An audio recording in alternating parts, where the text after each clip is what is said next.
Je suis née en Colombie, dans la capitale, Bogota. Depuis mon enfance, toute ma vie, j'ai vécu en Colombie jusqu'à l'âge de 35 ans, âge auquel je me suis mariée. Mon histoire commence quand j'avais 25 ans. Je faisais alors mes études à l'université. J'étudiais la gestion dans le domaine du tourisme, qui a été mon premier métier. Comme je me rendais à l'université, le jour où j'ai pris cet autobus, je n'imaginais pas que c'était le dernier jour de ma vie. Je veux dire que je n'imaginais pas que j'allais avoir un accident ce jour-là. Chaque jour, je prenais le bus pour aller à l'université où je faisais mes activités habituelles. Je suivais mes cours, je participais aux travaux pratiques et puis je rentrais chez moi. Donc, c'est ce que j'ai fait. Je suis partie, j'ai pris le bus et j'ai dit à cet homme, le conducteur, d'arrêter au coin de la rue. Les bus en Colombie ont deux portes, une à l'avant et l'autre à l'arrière. Je me suis dirigée vers l'arrière et j'ai appuyé sur le bouton près de la porte, une petite sonnette sur laquelle on appuie pour signaler au chauffeur que l'on veut descendre à l'arrêt suivant. Donc, j'ai appuyé sur cette sonnette. Je pensais qu'il avait vu que j'étais en train de descendre à l'arrière, mais en fait, il ne m'avait pas vu. Il a tourné le volant d'un coup sec vers la gauche parce que le feu était orange. Il aurait dû s'arrêter, mais il ne le voulait pas. Il voulait passer au feu orange. Donc, il est passé à l'orange. Et à ce moment-là, la porte s'est ouverte et la force centrifuge m'a projeté dehors, sur la route. Je suis tombée sur la chaussée. Et à ce moment, quand je suis tombée, je ne me suis rendu compte de rien. La seule chose dont j'ai eu conscience, c'est qu'une voix féminine a dit « Il l'a tué ». Elle a dit « Il l'a tué » et je ne comprenais pas ce qui m'arrivait. Je me demandais « Qu'est-ce qui se passe ?» Et instantanément, je suis sortie de mon corps et j'ai pu voir la foule rassemblée au-dessus de moi, autour de moi, et une mare de sang sous ma tête. Il y avait vraiment beaucoup de sang parce que je m'étais ouvert le crâne. Et à ce moment-là, j'ai commencé à m'élever, comme si je flottais hors de mon corps. Et je voyais tout le monde de là où j'étais, là-haut. Je voyais les gens, les maisons, les toits des maisons, et je suis passée au travers des nuages en un instant. Je suis allée au-delà des nuages, et j'ai quitté la Terre. Et comme je quittais la Terre, je l'ai vue, ainsi que les autres planètes. J'ai vu Jupiter, Saturne, j'ai vu Mars. En fait, j'ai vu l'univers tout entier. Ça a été un choc incroyable parce que je ne savais pas ce qui m'arrivait. Mais ce que je ressentais était agréable. Je ne ressentais rien de déplaisant. En fait, je me sentais bien. J'avais l'impression que mon esprit flottait et je ne sentais plus la pesanteur de ma chair. C'est assez difficile à exprimer, mais c'est ce que l'on ressent quand on est hors de son corps. En un instant, j'ai vu l'univers tout entier, mais cela s'est déroulé en une fraction de seconde, et aussitôt, je me suis dirigée vers un tunnel. Dans ce tunnel, il n'y avait pas de lumière. Il était dans l'obscurité totale. Exactement comme si l'on entrait dans une grotte. C'était une grotte entièrement noire. Je ne pouvais même pas voir les paumes de mes mains. Je ne voyais pas mon corps. Et j'ai compris que j'étais en train de passer dans une autre dimension, quelque chose dont je n'avais jamais fait l'expérience. Et je me suis demandé, suis-je encore vivante ou bien suis-je morte? Alors j'ai essayé de toucher la paume de ma main, et mes doigts sont littéralement passés à travers. On aurait dit que ma main était transparente, et mes doigts ressortaient de l'autre côté. J'ai réalisé que je n'avais plus de chair, que je ne pouvais plus toucher mon corps. J'ai pensé, est-ce que je suis morte? Qu'est-ce qui m'arrive? À ce moment-là, j'ai senti une présence, des voix derrière moi qui ont commencé à se moquer de moi, à rire de moi et à me lancer des méchancetés. Elles disaient « Tu es mauvaise, tu es une vraie peste et tu as mérité d'être ici. » Alors j'ai dit « Qui êtes-vous » Mais elles ne m'ont pas répondu. Elles se contentaient de rire « Ha, ha, ha » et elles continuaient à se moquer de moi encore et encore, tout en se rapprochant de plus en plus. J'essayais de m'éloigner de cette présence parce que j'avais vraiment peur. car c'était une présence et des voix qui faisaient penser à des monstres. Et le problème, c'est que tandis qu'ils tentaient de s'approcher davantage, j'ai essayé de les contourner par la droite et je me suis cogné contre un mur. Alors j'ai couru droit devant moi, puis vers la gauche, mais je me suis cogné contre un autre mur. C'est là que j'ai réalisé que je me trouvais dans un tunnel. Au fond du tunnel, derrière moi, j'ai vu un feu, ou plutôt, j'ai senti la chaleur d'un feu. J'ai senti la chaleur des flammes. Et j'ai entendu des cris comme si des gens étaient en train de se faire torturer. C'était comme si on torturait des gens, et moi j'entendais ces cris, et je me sentais vraiment terrifiée. Je ne savais pas où j'étais. Alors j'ai demandé, « Où suis-je » Et les voix m'ont dit, « Tu ne le sais pas ?» J'ai répliqué, « Non, je l'ignore. » Et l'on m'a répondu, « Tu es aux portes de l'enfer. » Quand ils m'ont dit cela, j'étais complètement sous le choc. Je ne savais pas quoi faire. J'ai dit, « Je ne peux pas être aux portes de l'enfer. Je suis une bonne personne et je ne peux pas être morte. » Et ils m'ont dit, « Si, tu es morte et tu vas rester dans cet endroit pour toujours. Tu n'as plus de vie sous aucune forme. La seule forme d'existence qui t'attend, c'est de rester ici à tout jamais, pour l'éternité. Et tu seras torturé sans relâche. Nous allons te torturer sans arrêt. » Alors j'ai dit, « Comment ça vous allez me torturer? Je ne comprends pas. » Alors ces présences m'ont attrapé et tiré par les bras, et ils ont commencé à m'arracher la peau. Ils avaient des ongles qui étaient en fait de longues griffes, et ils ont commencé à me griffer tout le bras, sur chaque bras. Ils étaient en train de m'écorcher vive. J'ai éprouvé une douleur terrible, car lorsqu'on est mort, on ressent les choses plus intensément encore que lorsqu'on était vivant. Les sens sont plus affûtés. Les sensations sont décuplées. On ressent beaucoup plus la douleur physique, ainsi que les odeurs. Les odeurs sont plus fortes. Les odeurs que je sentais étaient horribles. Ces présences sentaient la mort. Elles avaient une odeur de rat mort. C'était une odeur horrible.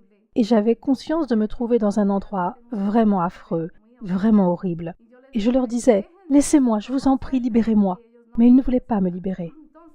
Alors, je me suis souvenue d'une seule chose, parce que je suis une personne catholique. J'allais à la messe et je pensais que c'était bien. Être catholique pour moi, c'était ce qu'il y avait de mieux. C'est la foi dans laquelle ma famille a grandi.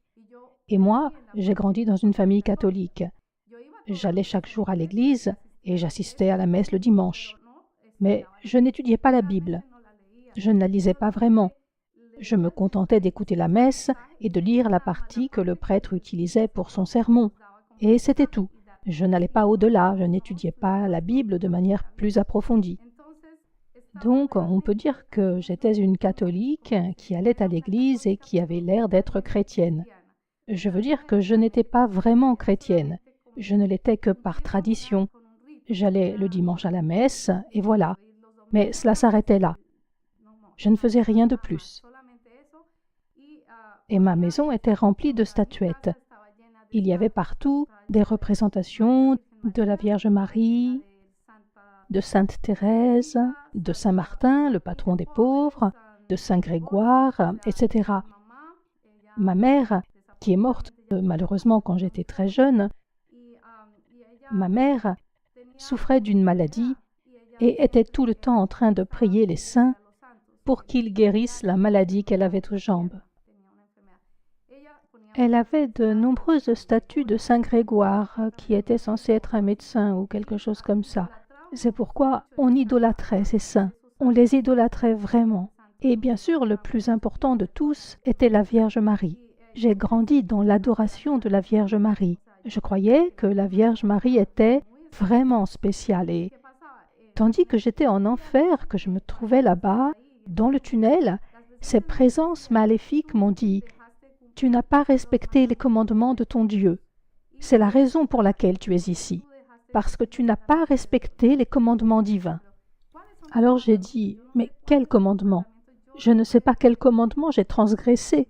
Pourquoi mériterais-je l'enfer alors que je n'ai pas tué, que je n'ai pas volé, que je n'ai pas forniqué? Je croyais que je menais une vie chrétienne, mais j'avais fait d'autres choses qui ne respectaient pas les commandements. Et donc, qu'est-ce qui s'est passé? Alors qu'ils étaient en train de me torturer, de m'arracher la peau, la seule chose à laquelle j'ai pensé a été le Notre Père. Vous savez, dans l'évangile de Marc, dans la Bible, je me suis dit, je vais me mettre à prier. Et j'ai récité « Notre Père qui es aux cieux, que ton nom soit sanctifié ». Et plus je récitais, plus les démons me torturaient. Ils m'écorchaient encore davantage. Et je criais, mais je continuais, j'insistais, je disais « Non, je ne resterai pas ici. Je sais qu'il y a un Dieu qui va me pardonner. Je sais qu'il y a un Dieu qui va faire preuve de miséricorde et me sortir de cet enfer. Je ne peux pas rester ici pour l'éternité. C'est impossible que je passe l'éternité en enfer. » Et j'ai continué, jusqu'à ce que je termine le Notre Père. Et lorsque j'ai eu fini le Notre Père, je me suis souvenu que le seul nom qui est au-dessus de la terre, au-dessus de tout l'univers, est le nom de Jésus. Alors je leur ai dit, je connais un nom qui est au-dessus de la terre et de l'univers et qui est plus puissant que vous. Et je vais prier en m'adressant à lui pour qu'il me fasse sortir d'ici, qu'il me libère de cet enfer. Et il me répondait, non, non, non, tu vas rester ici, abandonne tout espoir. Tu resteras ici pour toute l'éternité. Et moi je disais, non, je sais que si je me tourne vers lui, il m'entendra et me sauvera. Alors j'ai commencé, j'ai dit, Jésus, je t'en prie, sauve-moi. Et au début, il ne s'est rien passé. La première fois, il ne s'est rien passé. Je l'ai invoqué une seconde fois, et il continuait de me dire, non, tu ne sortiras pas d'ici, tu vas rester ici pour toute l'éternité. Et la seconde fois, j'ai dit, Jésus, s'il te plaît, aide-moi. Je t'implore de me pardonner mes péchés. Pour tout ce que j'ai fait de mal dans ma vie, pardonne-moi. Je me repens de mes mauvaises actions. Si je n'ai pas traité quelqu'un comme il faut, si j'ai négligé l'un de tes commandements, si j'ai transgressé un de tes commandements, je t'en demande pardon. Montre-moi le chemin que je dois suivre. Indique-moi le chemin qui me permettra de me purifier et d'être auprès de toi. Je ne veux pas rester ici. Et j'ai répété à nouveau, Jésus, je t'en prie, sauve-moi. Mais il ne s'est rien passé non plus. Et tout ce temps, je pleurais en réclamant la miséricorde divine. Et j'étais en train de me faire traîner vers l'arrière, au fond du tunnel. Il s'apprêtait à me jeter dans le feu, dans les flammes éternelles. Je sentais que j'étais sur le point de brûler. Les flammes étaient déjà presque sur mon corps. Et à ce moment-là, la seule chose que j'ai réussi à dire fut « Jésus, je promets de te suivre pour toute la vie. Toute ma vie, je ne suivrai plus que tes enseignements. Je suivrai ta parole. Je te promets que je te serai fidèle. Donne-moi seulement une opportunité, une seule chance de continuer à vivre pour pouvoir changer mon existence. Mais sauve-moi, fais-moi sortir d'ici, libère-moi s'il te plaît. » Et à ce moment-là, les démons ont disparu. Ils m'ont rendu ma liberté. Et j'ai pensé, waouh, qu'est-ce qui se passe? Quelque chose s'était produit et je n'étais plus dans le tunnel. Le tunnel s'était ouvert et à présent il y avait un chemin magnifique. J'avais l'impression de marcher au milieu d'un jardin rempli de fleurs, des fleurs divines, d'une beauté incroyable. De toute ma vie, je n'avais jamais vu de fleurs comme celle-ci.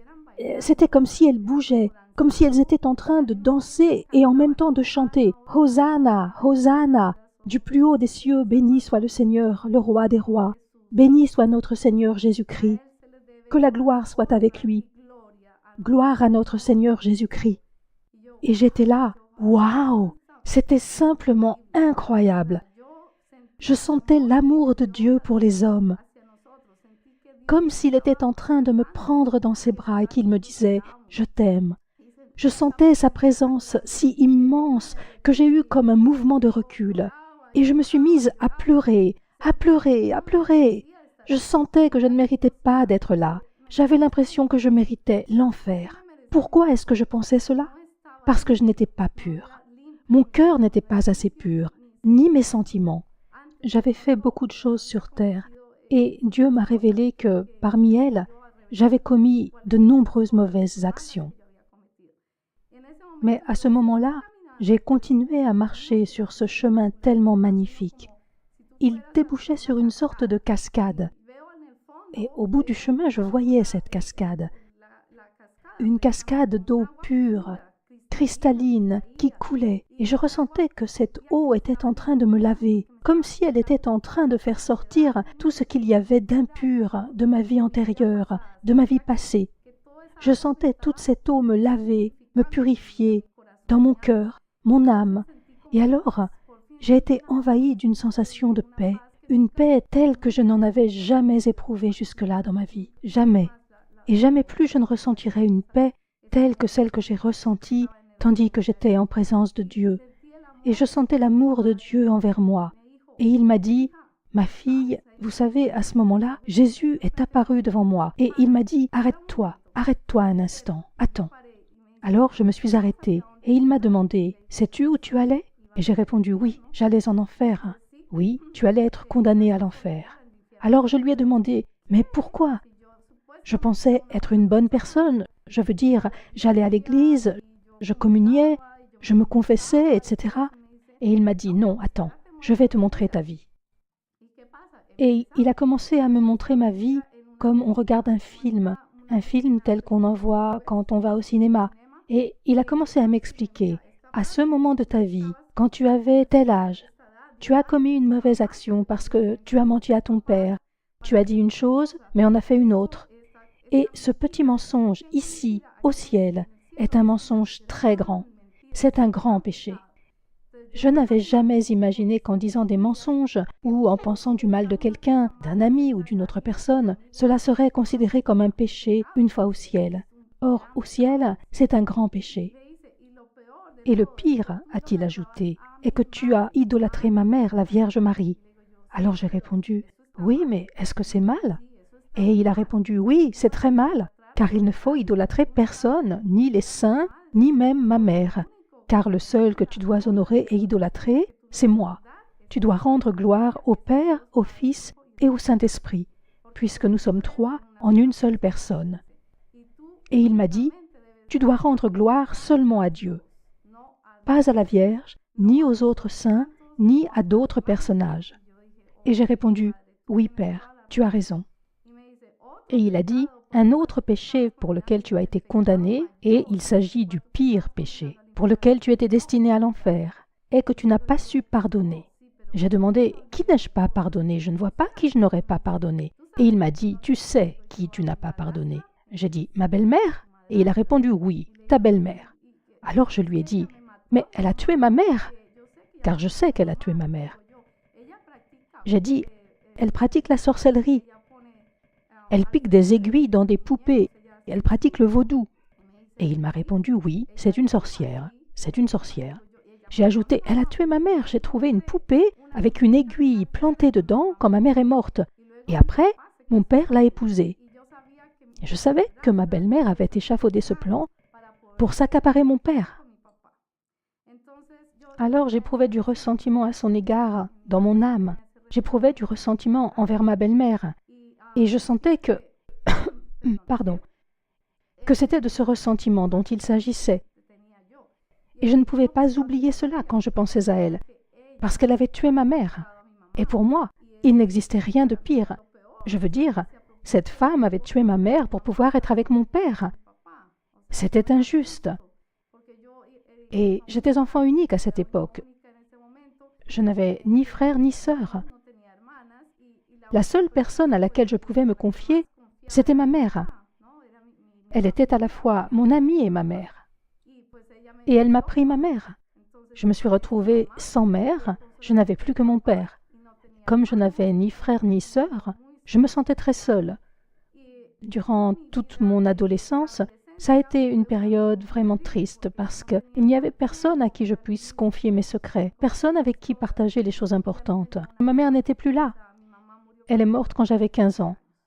Donc, peu après que j'ai passé mon baccalauréat, ma mère est morte malheureusement. Et c'est arrivé à cause de la sorcellerie, à cause du mauvais sort que ma belle-mère lui avait jeté. Ce qui s'est passé, c'est que quand je suis morte, ce ressentiment me dévorait l'âme. C'était quelque chose dont je ne pouvais débarrasser mon cœur rempli d'amertume. une amertume qui vous blesse et qui assombrit votre existence. Et il m'a dit, voilà quel était le péché le plus important que tu portais en toi, le péché qui te condamnait à l'enfer. Et j'ai fait, oh, wow, tu as entièrement raison, Seigneur. Je méritais l'enfer. Malheureusement, nous croyons que le fait de ne pas pardonner est une broutille, alors qu'en réalité, ne pas pardonner est un immense péché. Et c'est écrit dans la Bible, frères et sœurs. Si vous ne pardonnez pas, vous ne serez pas pardonnés. Dieu te pardonnera si tu pardonnes tes frères. Peu importe qu'ils aient tué ta mère ou qu'ils t'aient fait du mal, à toi ou à ta famille, cela ne change rien. Tu dois les aimer. Il est écrit que tu dois aimer ton pire ennemi. C'est écrit.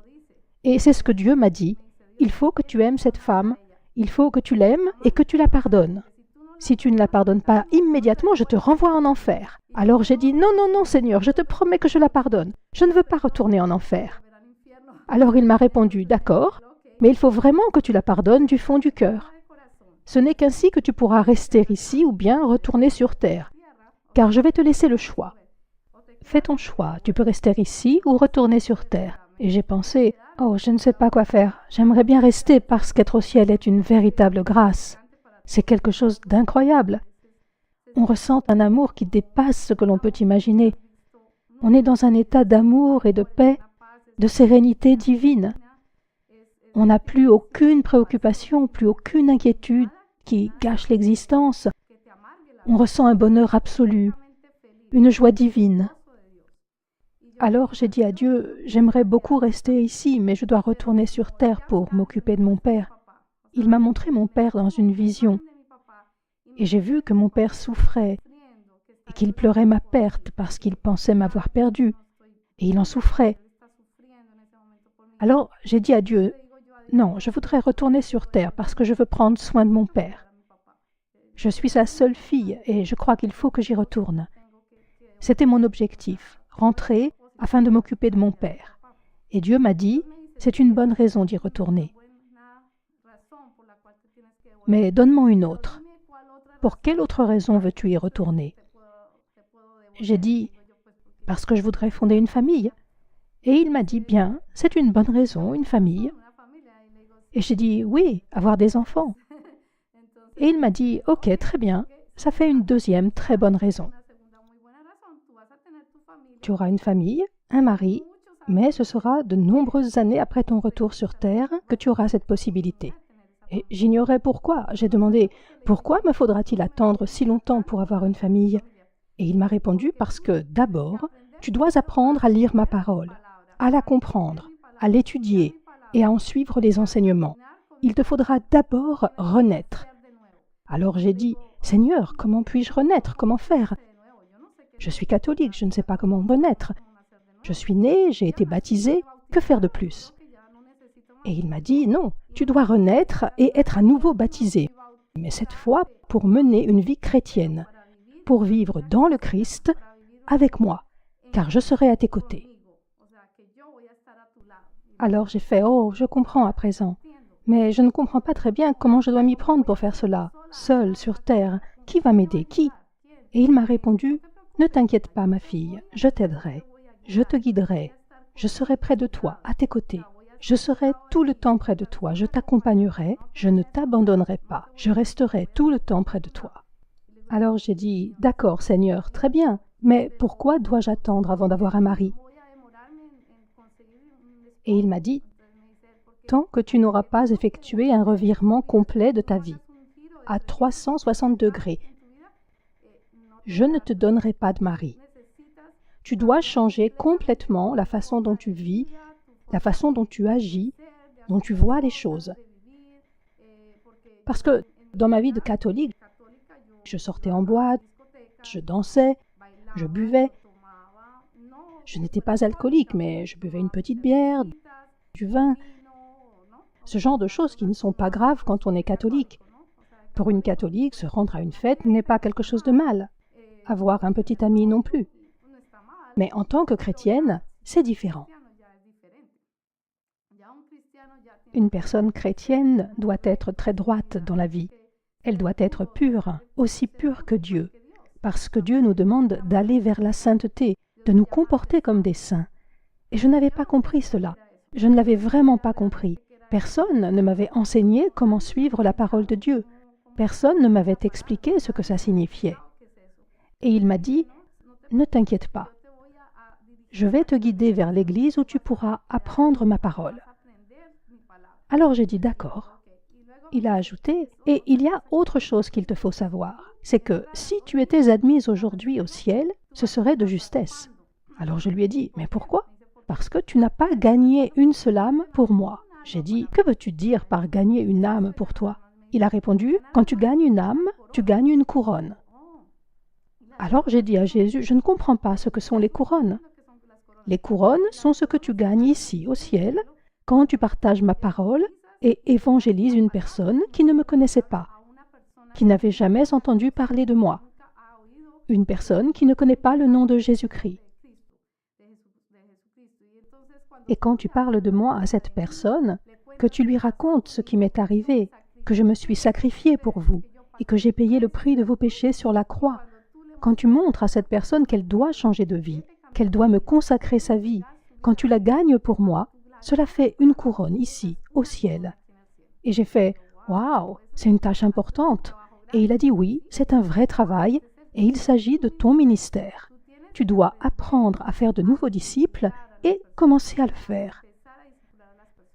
Quand tu exerceras cette mission sur la terre, que tu feras des disciples et gagneras des couronnes, tu commenceras à construire ta maison, la demeure dans laquelle tu vivras au paradis. Il te faut la construire tandis que tu es encore sur terre, en gagnant des âmes pour moi. » Et j'étais là, « Oh, je ne savais pas. Je n'avais jamais été en présence de Dieu auparavant. Si je n'étais pas morte, je n'aurais jamais su que ça existait. Je n'aurais pas su qu'il me fallait travailler pour gagner des couronnes au ciel. » Et c'est ce dont je voulais vous parler, mes frères. J'avais vraiment commis beaucoup de péchés qui me condamnaient. Mais les plus grands péchés qui me condamnaient étaient l'idolâtrie et la rancune. La rancune est le plus grand péché qu'il m'a montré. Mais venait encore s'y ajouter le péché de ne pas servir. Il m'a dit, « Tu ne servais pas les hommes, tu n'étais pas humble. Or, tu dois être humble devant le Seigneur et humble devant tes frères et sœurs. Il faut être humble et servir les gens et commencer à les aimer. Par exemple, les pauvres. En réalité, peu importe, qu'ils soient pauvres ou riches, tu dois commencer à donner de ta personne pour servir. Tu dois donner de toi pour les servir, que ce soit un orphelin ou une orpheline, une veuve ou un veuf. Il faut aller voir les personnes âgées, les personnes du 3e âge, leur donner de l'amour, leur apporter ce qu'ils n'ont pas parce qu'ils n'ont plus de famille. Il faut que tu commences à donner de l'amour aux gens sur terre. C'est la seule façon dont tu peux gagner les couronnes dont je t'ai parlé. Voilà ce que je veux que tu fasses, que tu commences à donner de l'amour aux gens, chose que tu n'avais jamais faite en tant que catholique. Et j'ai répondu, « Oui, c'est vrai, je n'ai jamais fait cela en tant que catholique. Je n'avais pas l'idée de servir les hommes comme on le fait dans l'Église chrétienne. En tant que catholique, je ne me sentais pas particulièrement concernée par tout ça. Je me sentais davantage concernée par le fait de bien m'habiller, d'aller dans le meilleur lycée ou la meilleure fac, de m'habiller à la mode, de voir les films à la page. Et je croyais que c'était bien comme ça. Mais ce n'était pas bien. J'étais dans l'erreur. Ce que je vivais était un péché, car je menais une vie mondaine, et c'est un grand péché. Ensuite, il m'a dit, « Je vais te renvoyer sur terre. Mais avant que je te renvoie, tu dois savoir que tu auras un but. Et ce but est ce que je vais t'expliquer maintenant. Ton but doit être de partager ton témoignage avec toutes les personnes que tu rencontreras sur la terre, et de leur dire qu'il y a un paradis et un enfer, que l'enfer existe bien, et que le paradis existe bien, et que s'ils commettent un péché, ils iront en enfer. Cela veut dire, mes frères, que si vous ne suivez pas l'un des 10 commandements, cela vous condamne à l'enfer. Et c'est vraiment triste de savoir qu'il y a tellement de gens qui se condamnent à l'enfer, car les âmes qui sont en enfer se comptent par milliers. Et c'est un endroit vraiment horrible auquel vous vous condamnez. en commettant un simple péché. Et je voudrais vous dire, mes frères et mes sœurs, qu'aucun être humain ne mérite d'aller dans cet endroit. Je veux dire que ce n'est pas un endroit où les gens voudraient aller après leur mort. L'endroit où l'on mérite vraiment d'aller, c'est au ciel et non en enfer. Je vous le demande, mes frères, si vous savez en ce moment que vous êtes dans l'erreur, repentez-vous de cette erreur, de ce grand défaut qui pèse sur vous en tant qu'être humain, et donnez votre vie à Jésus-Christ.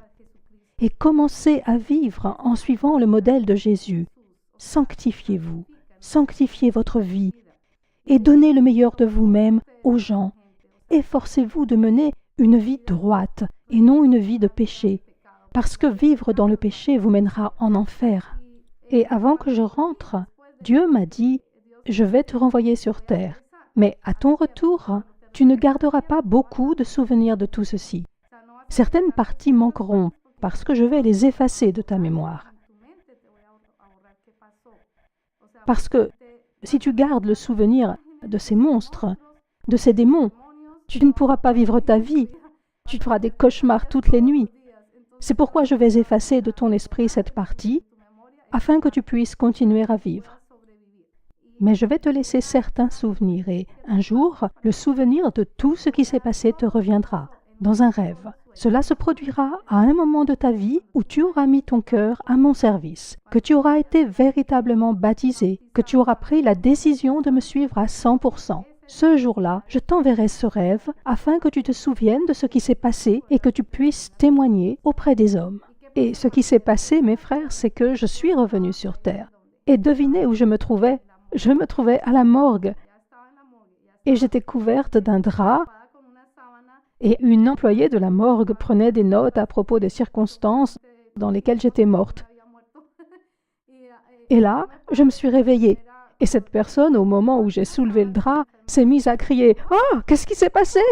Et j'ai répondu « Je ne sais pas, j'ignore ce qui s'est passé, je suis vivante. » Et elle m'a dit « Mais vous étiez morte depuis 1 heure. » J'ai été morte pendant 1 heure. Et je lui ai dit « Eh bien, je sais qu'il y avait une présence et qu'il s'agissait de Dieu. C'est lui qui m'a renvoyée. Je sais que c'est Jésus qui m'a donné cette chance de revenir et de continuer à vivre, de revenir sur terre dans un but bien précis. Mais je ne me souvenais de rien. Je ne me souvenais pas de ce qui s'était passé pendant tout ce temps. Je me souvenais seulement que j'avais été en présence de Jésus. C'est une présence qu'il est impossible d'oublier. La présence de Jésus que je ressentais était d'une beauté qui dépasse tout au moment où j'étais au ciel. Le ciel ne peut pas être comparé à la terre. Il n'existe pas de lieu plus magnifique. Rien n'est plus beau que d'être au ciel, en présence de notre Père. Et surtout, il y avait Jésus.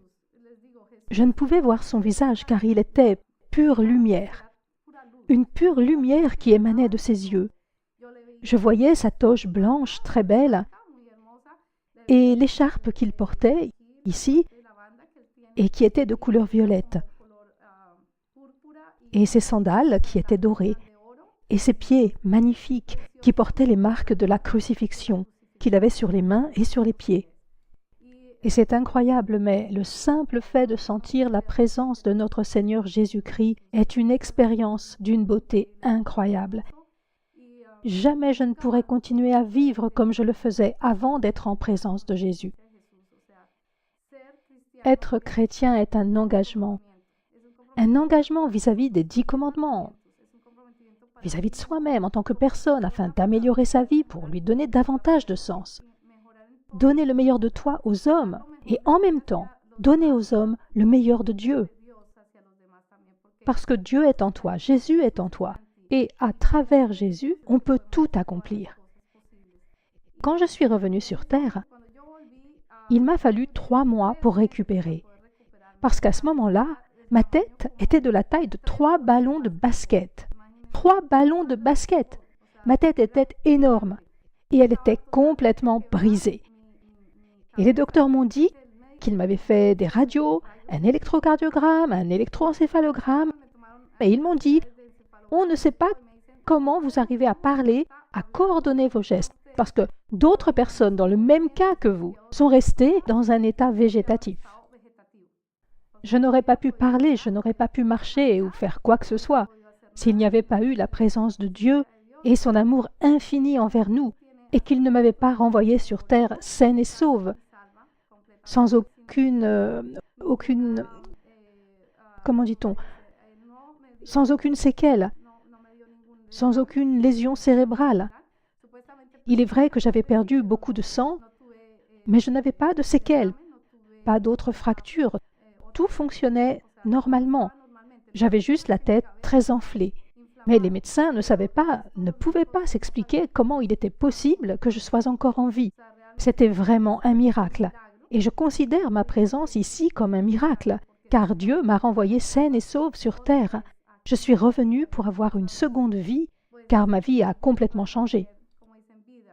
J'ai senti que j'avais ce désir tourné vers Dieu, ce désir de mieux connaître sa parole. Alors, j'ai commencé à lire, à étudier la Bible et à fréquenter l'Église chrétienne. Tout en continuant d'aller à l'Église catholique, j'allais en plus à l'Église chrétienne.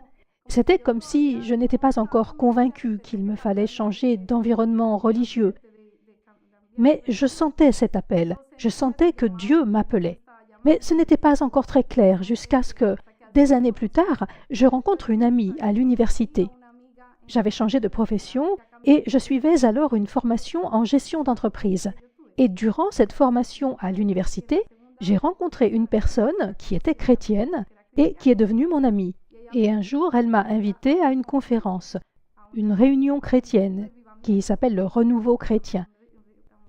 Elle m'a dit « Hé, ça te dirait de venir à mon église ?» J'ai répondu « Oui, je veux bien. » Et j'y suis allée. Et une fois là-bas, oh, ce jour a été vraiment exceptionnel.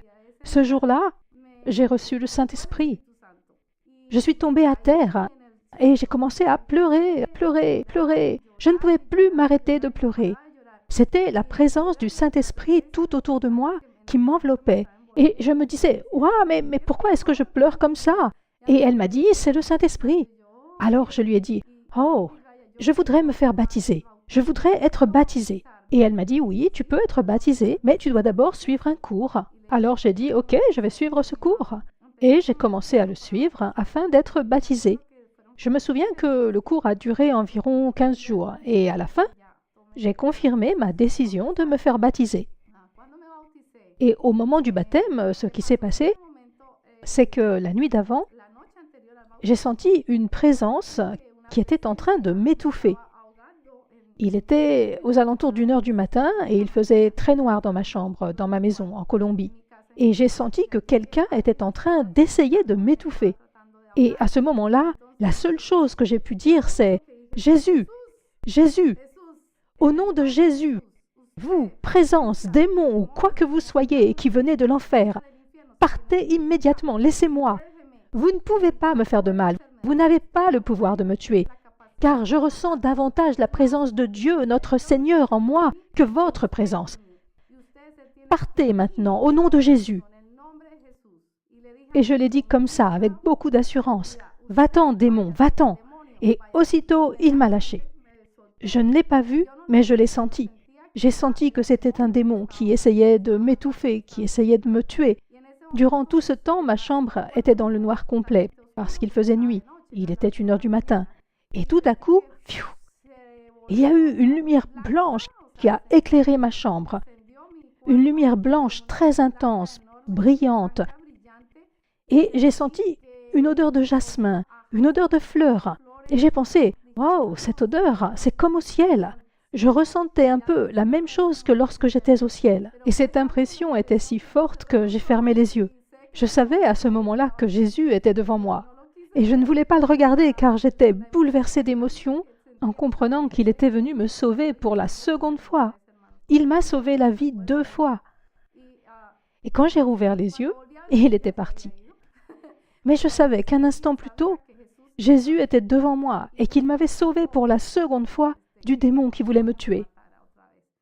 Mes frères et mes sœurs, il y a eu plusieurs occasions dans ma vie où le démon a voulu s'en prendre à moi pour m'empêcher de vous livrer ce témoignage.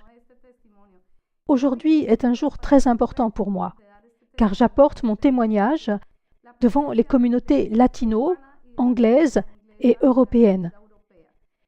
Et je veux partager ce témoignage avec vous et que vous sachiez que Dieu est vivant, que Dieu est le Dieu d'hier, d'aujourd'hui et pour l'éternité. Et que si vous acceptez Jésus, vous accéderez à la paix. Vous vivrez dans la paix. Vous mènerez une existence qui est droite. Mais si vous ne prenez pas la résolution d'accepter Jésus dans votre vie, vous ne connaîtrez pas la paix. Vous n'aurez pas la chance d'aller au ciel. Vous irez en enfer. Une chance unique vous est offerte. Et je vous demande de croire que ce qui m'est arrivé est une certitude, que c'est réel. Toute personne qui est passée par là où je suis passée peut vivre la même expérience. Mais si vous vous repentez maintenant, mes frères et mes sœurs, vous pouvez éviter d'aller en enfer. Et je vous en conjure, au moment où je vous parle, une chance vous est offerte de remettre votre vie entre les mains de Dieu. Adressez-lui une simple prière en disant « Seigneur Jésus, pardonne-moi pour tous mes péchés, pour toutes les injustices et mauvaises actions que j'ai commises, pour toutes les mauvaises pensées que j'ai eues dans ma vie, pour les fautes que j'ai commises envers mes frères et mes sœurs et envers moi-même. Je te supplie, Dieu Tout-Puissant, de me pardonner tout cela du fond du cœur et que tu me donnes la chance d'entrer et de vivre dans ta gloire, afin de vivre avec toi, Seigneur. Et je t'ouvre les portes de mon cœur. Entre en moi pour vivre en moi et réside en moi. Je t'accepte et je te promets de te suivre pour le restant de mes jours. Au nom de Jésus-Christ, Amen.